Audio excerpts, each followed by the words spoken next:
നമസ്കാരം. News 18 express ആരംഭിക്കുന്നു. ബന്ധു നിയമനത്തിൽ കുറ്റക്കാരനെന്ന ലോകായുക്ത വിധിക്കെതിരെ ഹൈക്കോടതിയെ സമീപിച്ച് മന്ത്രി കെ.ടി. ജലീൽ. അവധിക്കാല ബെഞ്ച് കേസ് നാളെ പരിഗണിക്കും. ലോകായുക്ത ഉത്തരവ് റദ്ദാക്കണമെന്നാവശ്യപ്പെട്ടാണ് ജലീലിന്റെ ഹർജി. കെ.ടി. ജലീലിന് മന്ത്രിയായി തുടരാൻ അർഹതയില്ലെന്ന ലോകായുക്ത ഉത്തരവ് ഇന്ന് സർക്കാരിന് കൈമാറും.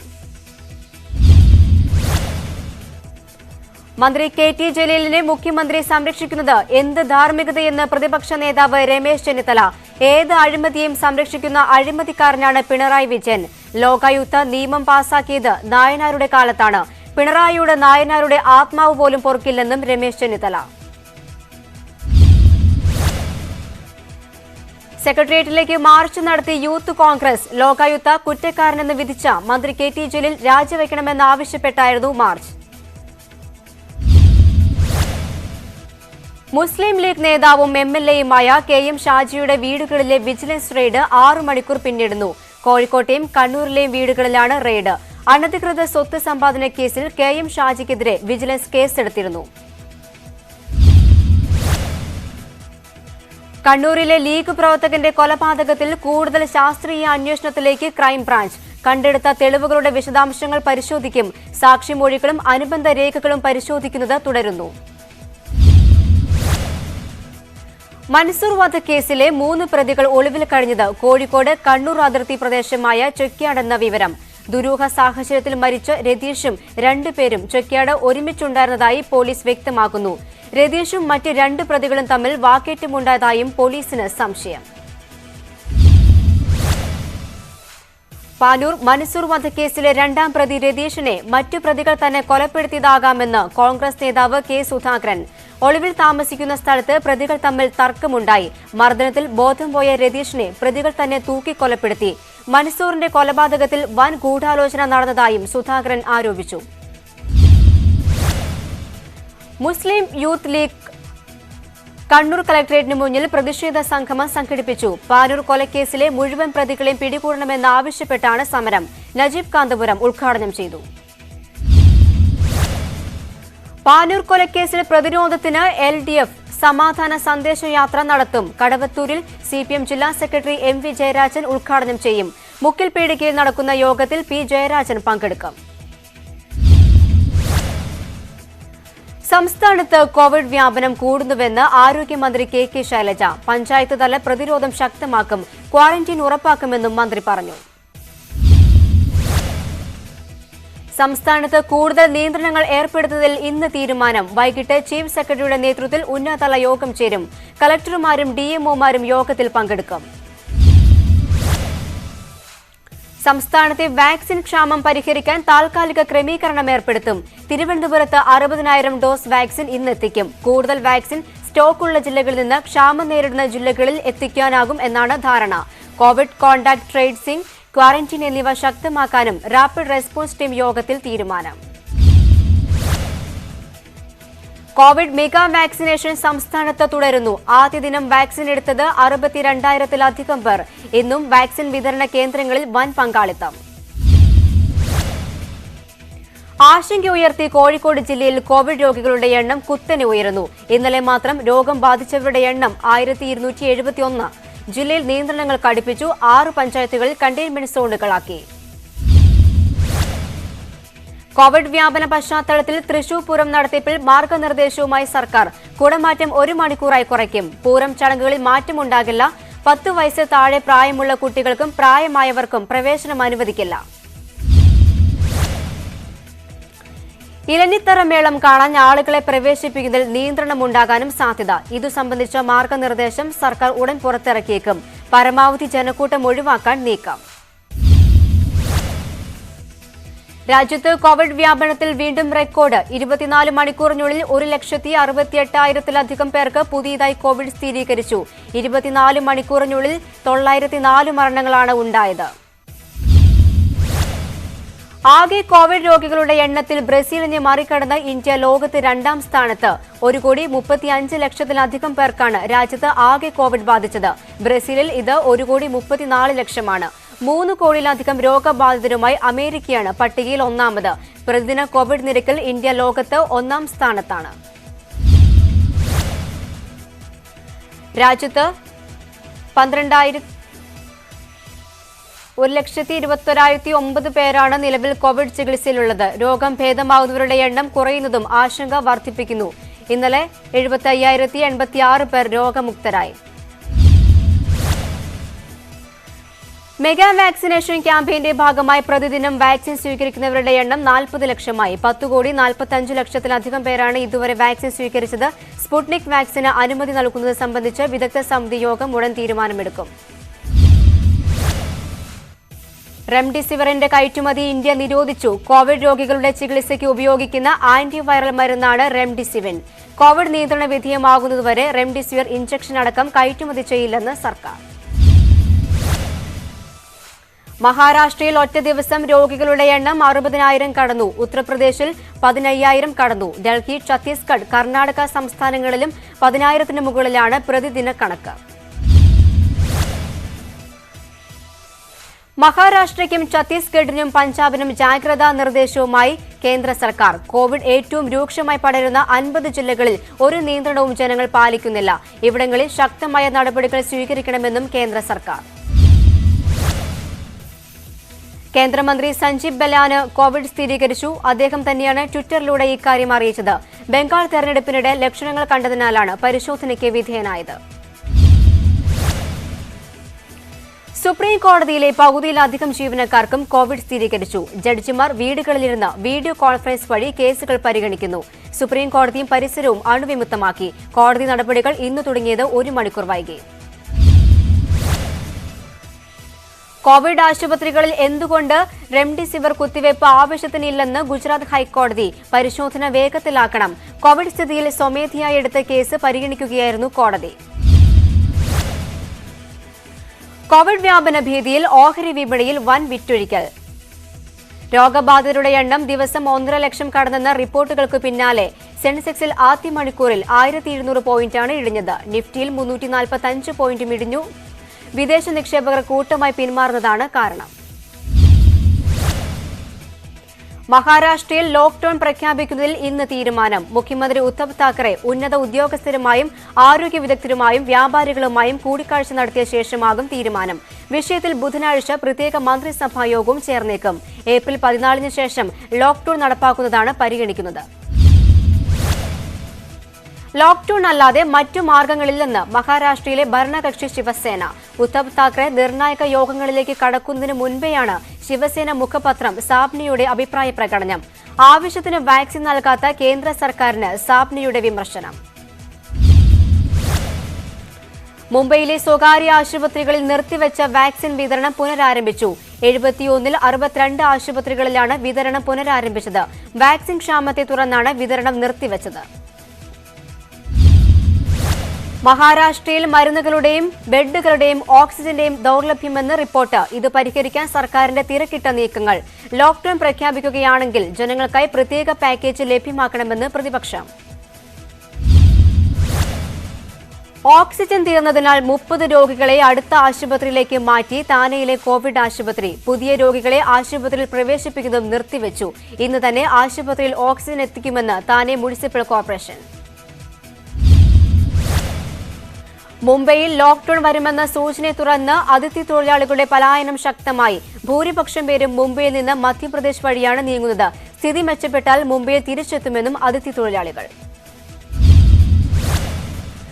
കോവിഡ് വ്യാപകമാകുമ്പോഴും കുംഭമേളയ്ക്ക് വൻ ഭക്തജന തിരക്ക്. ഉത്തരാഖണ്ഡിലെ ഹരിദ്വാറിലാണ് വൻ തിരക്ക് അനുഭവപ്പെട്ടത്. ഭക്തർ കൂട്ടത്തോടെ ഗംഗയിൽ കുളിച്ച് ചടങ്ങുകളിൽ ഭാഗമായി. കോവിഡ് ബാധ ഉയർന്നതിനാൽ ഡൽഹി മെട്രോയിലും നിയന്ത്രണം. ഹൌസ് ഖാസ് മെട്രോ സ്റ്റേഷൻ താൽക്കാലികമായി അടച്ചു. സാമൂഹ്യ അകലം ഉറപ്പാക്കാനും ആൾക്കൂട്ടത്തെ ഒഴിവാക്കാനുമാണ് നടപടിയെന്ന് ഡൽഹി മെട്രോ. തെലങ്കാനയിൽ മാസ്ക് ഇല്ലെങ്കിൽ ഇനി 1000 രൂപ പിഴ. സംസ്ഥാനത്ത് കോവിഡ് കേസുകൾ കുത്തനെ വർദ്ധിക്കുന്നതിനാണ് നടപടി. പകർച്ചവ്യാധി നിയമപ്രകാരം മാസ്ക് ഇല്ലാത്തവർക്കെതിരെ കേസെടുക്കാനും തീരുമാനം. കോവിഡ് വ്യാപനത്തെ തുടർന്ന് ഗുജറാത്തിൽ കോളേജുകൾ അടച്ചു. സർക്കാർ സ്വകാര്യ കോളേജുകൾ ക്ലാസുകൾ ഓൺലൈനിലാക്കാൻ നിർദ്ദേശം. ഏപ്രിൽ 30 വരെ കോളേജുകൾ അടച്ചിടാനാണ് ഉത്തരവ്. യുപിയിലെ സ്കൂളുകൾ അടച്ചിടാൻ തീരുമാനം. ഏപ്രിൽ 30 വരെയാണ് അവധി പ്രഖ്യാപിച്ചത്. പൊതുസ്ഥലങ്ങളിൽ 100 പേരിലധികം ചേരുന്ന പരിപാടികൾ നിരോധിച്ചു. നൈറ്റ് കർഫ്യൂ ഏർപ്പെടുത്തി യുപിയിലെ മധുര ജില്ലയും. രാത്രി 9 മുതൽ രാവിലെ 6 വരെയാണ് നിയന്ത്രണം. കോവിഡ് നിയന്ത്രിക്കാൻ നടപടി അനിവാര്യമെന്ന് ജില്ലാ മജിസ്ട്രേറ്റ്. കോവിഡിന്റെ രണ്ടാം തരംഗം ആശങ്കാജനകമെന്ന് യുപി മുഖ്യമന്ത്രി യോഗി ആദിത്യനാഥ്. ജനങ്ങൾ കൃത്യമായി മുൻകരുതലുകൾ സ്വീകരിക്കണം. സ്ഥിതി വിലയിരുത്താൻ യുപിയിൽ സർവകക്ഷി യോഗം ചേർന്നു. കോവിഡ് ബാധിച്ചു മരിച്ചെന്ന് സ്ഥിരീകരിച്ച രോഗിയെ ജീവനോടെ ആശുപത്രിയിൽ കണ്ടെത്തിയെന്ന് പരാതി. ബീഹാറിലെ പാട്ന മെഡിക്കൽ കോളേജിലാണ് സംഭവം. മസ്തിഷ്ക രക്തസ്രാവത്തെ തുടർന്ന് ആശുപത്രിയിൽ പ്രവേശിപ്പിച്ച ചുന്നുകുമാർ കോവിഡ് ബാധിച്ചു മരിച്ചെന്നായിരുന്നു ബന്ധുക്കളെ അറിയിച്ചത്. മരണ സർട്ടിഫിക്കറ്റും കൈമാറിയിരുന്നു. സംസ്കാര സമയത്ത് പരിശോധിച്ച ബന്ധുക്കളാണ് മറ്റൊരാളുടെ മൃതദേഹമാണ് കൈമാറിയതെന്ന് കണ്ടെത്തിയത്. പരിശോധനയിൽ ചുന്നുകുമാർ ആശുപത്രിയിൽ ജീവനോടെ ഉണ്ടെന്ന് കണ്ടെത്തുകയായിരുന്നു. 7 മാസത്തെ ഏറ്റവും ചെറിയ മരണനിരക്കിൽ UK. 7 മരണങ്ങളാണ് ഇന്നലെ റിപ്പോർട്ട് ചെയ്തത്. രണ്ടാം കോവിഡ് തരംഗത്തിൽ 1820 മരണം വരെ പ്രതിദിനം രാജ്യത്ത് രേഖപ്പെടുത്തിയിരുന്നു. രാജ്യത്തെ ആകെ കോവിഡ് മരണം 1,27,000-ലധികമാണ്. സുശീൽ ചന്ദ്ര അടുത്ത മുഖ്യ തെരഞ്ഞെടുപ്പ് കമ്മീഷണറാകും. നിലവിൽ തെരഞ്ഞെടുപ്പ് കമ്മീഷണറാണ് അദ്ദേഹം. നിയമനത്തിന് കേന്ദ്ര സർക്കാർ അനുമതി നൽകി. നാളെ സുശീൽ ചന്ദ്ര ചുമതല ഏറ്റെടുക്കും. 2022 മെയ് 14-ന് അദ്ദേഹം സ്ഥാനത്ത് തുടരും. കൂച്ച് ബെഹാറിലെ വെടിവെപ്പ് വോട്ടർമാരെ ഭയപ്പെടുത്താനെന്ന് ബംഗാൾ മുഖ്യമന്ത്രി മമതാ ബാനർജി. വെടിവെപ്പിന് പിന്നിൽ ഗൂഢാലോചനയുണ്ട്. BJPയെ വോട്ട് ചെയ്ത് തോൽപ്പിക്കാനും മമത ആഹ്വാനം ചെയ്തു. മമതാ ബാനർജിക്കെതിരെ ആഞ്ഞടിച്ച് പ്രധാനമന്ത്രി ബംഗാളിൽ. മമതയുടെ ദേഷ്യവും നിരാശയും ഓരോ ദിവസവും വർദ്ധിക്കുകയാണ്. 4 ഘട്ടം വോട്ടെടുപ്പിലൂടെ തന്നെ BJP സെഞ്ചുറി തികച്ചുവെന്നും പ്രധാനമന്ത്രി. ബംഗളൂരു സ്ഫോടന കേസിലെ ജാമ്യവ്യവസ്ഥയിൽ ഇളവ് തേടി PDP നേതാവ് അബ്ദുൾ നാസർ മദനി സമർപ്പിച്ച ഹർജി പരിഗണിക്കുന്ന ബെഞ്ചിൽ നിന്നും ജസ്റ്റിസ് V രാമസുബ്രഹ്മണ്യൻ പിന്മാറി.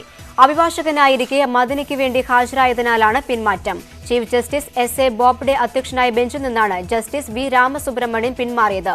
പുതിയ ജഡ്ജിയെ ഉൾപ്പെടുത്തി പുനർനിശ്ചയിക്കുന്ന ബെഞ്ച് ഹർജി പിന്നീട് പരിഗണിക്കും. കാലാവസ്ഥാ സംരക്ഷണ നയത്തിന്റെ ഭാഗമായി ആഭ്യന്തര വിമാന സർവീസുകൾ വെട്ടിക്കുറയ്ക്കാൻ ഫ്രാൻസിന്റെ തീരുമാനം. 2.5 മണിക്കൂറിൽ താഴെ ട്രെയിൻ യാത്രയ്ക്ക് വേണ്ട സ്ഥലങ്ങൾക്കിടയിലെ വിമാന സർവീസുകളാണ് നിർത്തലാക്കുന്നത്. 2030ഓടെ 40% കാർബൺ വികിരണം കുറയ്ക്കാനാകുമെന്ന് പ്രതീക്ഷ. രാജ്യസഭാ തെരഞ്ഞെടുപ്പ് മെയ് 2-നകം നടത്തണമെന്ന് ഹൈക്കോടതി. നിലവിലെ നിയമസഭാ സാമാജികർക്കാണ് അംഗങ്ങളെ തെരഞ്ഞെടുക്കാൻ അവകാശം.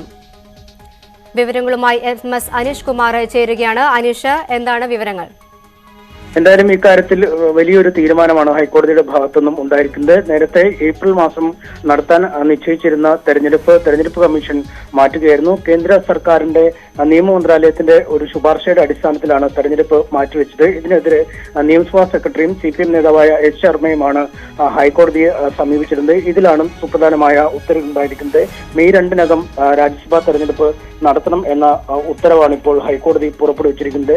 നിലവിലെ നിയമസഭാ സാമാജികർക്കാണ് ഈ ഒഴിവ് വന്ന അംഗങ്ങളെ തെരഞ്ഞെടുക്കാനുള്ള അവസരം. അതുകൊണ്ട് അവരുടെ അവസരം നിഷേധിക്കാനാവില്ല. ആ അംഗങ്ങളിൽ തന്നെ ഈ പുതിയ 3 അംഗങ്ങളെ തെരഞ്ഞെടുക്കണമെന്ന നിർദ്ദേശം നൽകിയിരുന്നു. നേരത്തെ കോടതി കേസ് പരിഗണിക്കുന്ന വേളയിൽ ഈ അംഗങ്ങളിൽ നിന്നും വേണമോ അല്ലെങ്കിൽ പുതിയ അംഗങ്ങളിൽ നിന്നും വേണമോ എന്ന കാര്യത്തിൽ ഒരു ആശയക്കുഴപ്പമുണ്ട്. ഇത് സംബന്ധിച്ച് നിയമത്തിൽ വ്യക്തമായ നിർവചനം ഇല്ല എന്നാണ് തെരഞ്ഞെടുപ്പ് കമ്മീഷൻ അറിയിച്ചത്. രാജ്യസഭാ തെരഞ്ഞെടുപ്പ് മെയ് 2-നകം നടത്തണമെന്ന് ഹൈക്കോടതി വ്യക്തമാക്കിയിരിക്കുന്നു. നിലവിലെ നിയമസഭാ സാമാജികർക്കാണ് അംഗങ്ങളെ തെരഞ്ഞെടുക്കാൻ അവകാശം.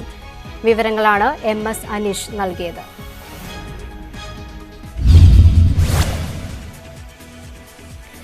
സംസ്ഥാനത്ത് കോഴിയിറച്ചി വില കുതിച്ചുയരുന്നു. വടക്കൻ ജില്ലകളിൽ 1 കിലോയ്ക്ക് 220 രൂപയായി. 4 ദിവസം കൊണ്ട് 50 രൂപയാണ് കൂടിയത്.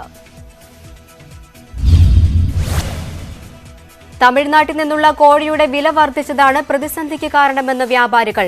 വിഷുവും റംസാനും അടുക്കുന്നതോടെ വീണ്ടും വില വർധനയ്ക്ക് സാധ്യത. വില കൂട്ടാനായി തമിഴ്നാട്ടിലെ കർഷകർ ഉൽപാദനം കുറയ്ക്കുകയാണെന്ന് വ്യാപാരികൾ ആരോപിക്കുന്നു. വില നിയന്ത്രിക്കാൻ സർക്കാർ ഇടപെടലുണ്ടാകണമെന്നാണ് വ്യാപാരികളുടെയും നാട്ടുകാരുടെയും ആവശ്യം. കോഴിക്കോട് ബാലുശ്ശേരി തേനാക്കുഴിയിൽ CPM ബ്രാഞ്ച് ഓഫീസിന് തീയിട്ടു. പെട്രോൾ ബോംബ് എറിഞ്ഞതായാണ് സൂചന. പുലർച്ചെ 1 മണിയോടെയാണ് സംഭവം. ജീവകാരുണ്യ പ്രവർത്തനങ്ങൾക്കായുള്ള വീൽചെയർ ഉൾപ്പെടെ നിരവധി വസ്തുക്കൾ കത്തിനശിച്ചു. സംഭവത്തിന് പിന്നിൽ UDF ആണെന്ന് CPM. ഇന്നലെ കൊച്ചിയിൽ അപകടത്തിൽപ്പെട്ട ഹെലികോപ്റ്റർ നെടുമ്പാശ്ശേരിയിലേക്ക് കൊണ്ടുപോയി. കൊച്ചി പനങ്ങാട് ചതുപ്പിൽ ഇടിച്ചിറങ്ങിയ ഹെലികോപ്റ്റർ ക്രെയിൻ ഉപയോഗിച്ചാണ് മാറ്റിയത്. പിന്നീട് ലോറിയിൽ റോഡ് മാർഗം വിമാനത്താവളത്തിലെത്തിച്ചു.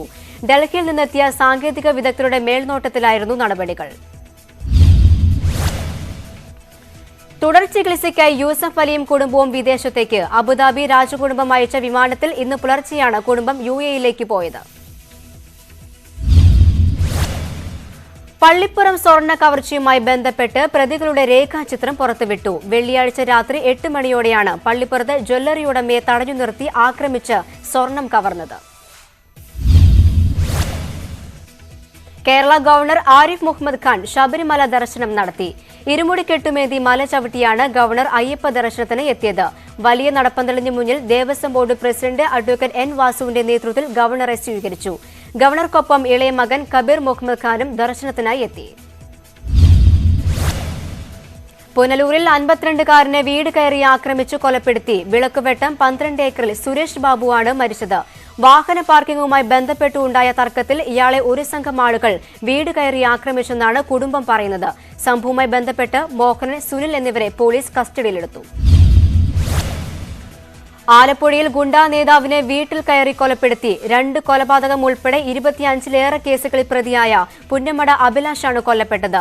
ഇന്ന് പുലർച്ചെ കൈനകരി തേവർക്കാടുള്ള ഭാര്യ വീട്ടിൽ വെച്ചാണ് ആക്രമിക്കപ്പെട്ടത്. മുമ്പ് അഭിലാഷിന്റെ സംഘത്തിലുണ്ടായിരുന്ന കൈനകരി സ്വദേശി മജുവാണ് ആക്രമണം നടത്തിയത്.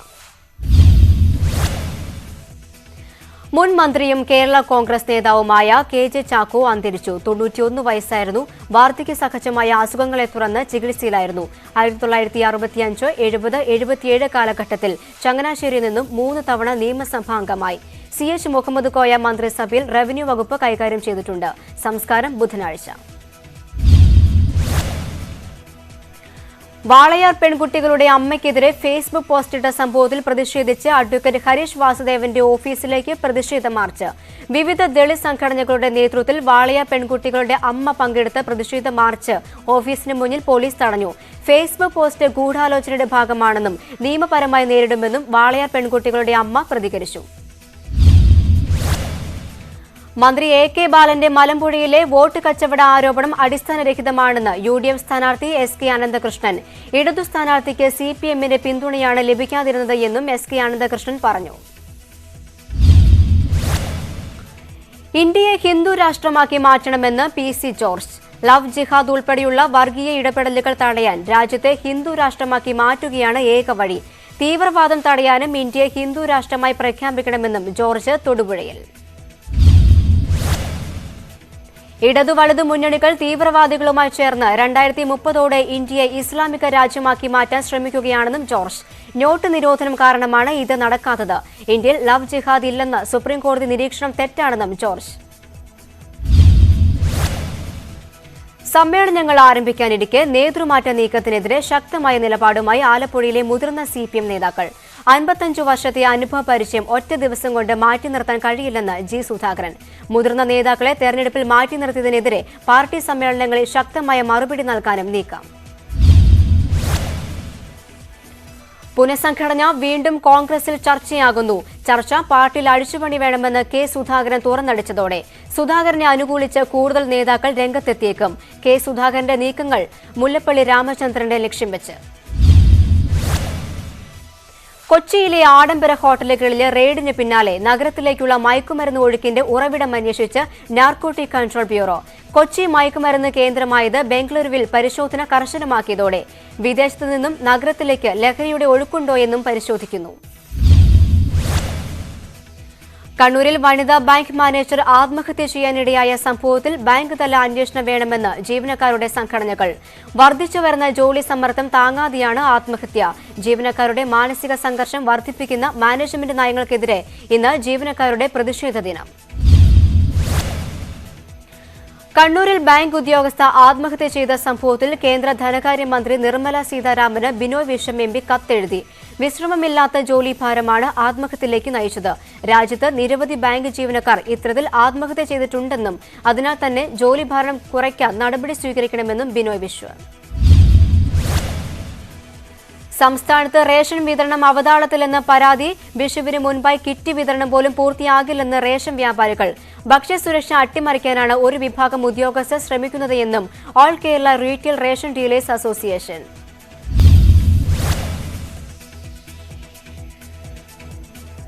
കാലാവസ്ഥാ സംരക്ഷണ നയത്തിന്റെ ഭാഗമായി ആഭ്യന്തര വിമാന സർവീസുകൾ വെട്ടിക്കുറയ്ക്കാൻ ഫ്രാൻസിന്റെ തീരുമാനം.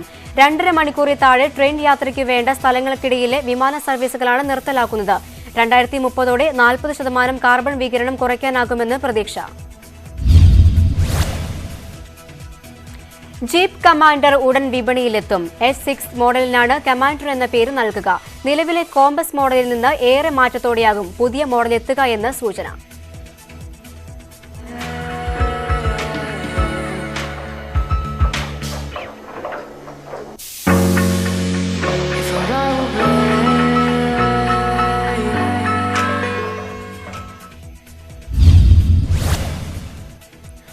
ഒരു വർഷത്തിനു മുൻപ് തടാകത്തിൽ വീണ ഐഫോൺ തിരിച്ചു കിട്ടിയ സന്തോഷം പങ്കുവെച്ച് വിനോദസഞ്ചാരി. 1 വർഷത്തിന് ശേഷം പുറത്തെടുത്തപ്പോഴും ഫോൺ പ്രവർത്തിക്കുന്നുണ്ടെന്നും വെളിപ്പെടുത്തൽ. ചെൻ എന്നയാളിന്റെ ഐഫോൺ 11 Pro ആണ് തായ്വാനിലെ സൺമൂൺ തടാകത്തിൽ കഴിഞ്ഞ വർഷം വീണത്.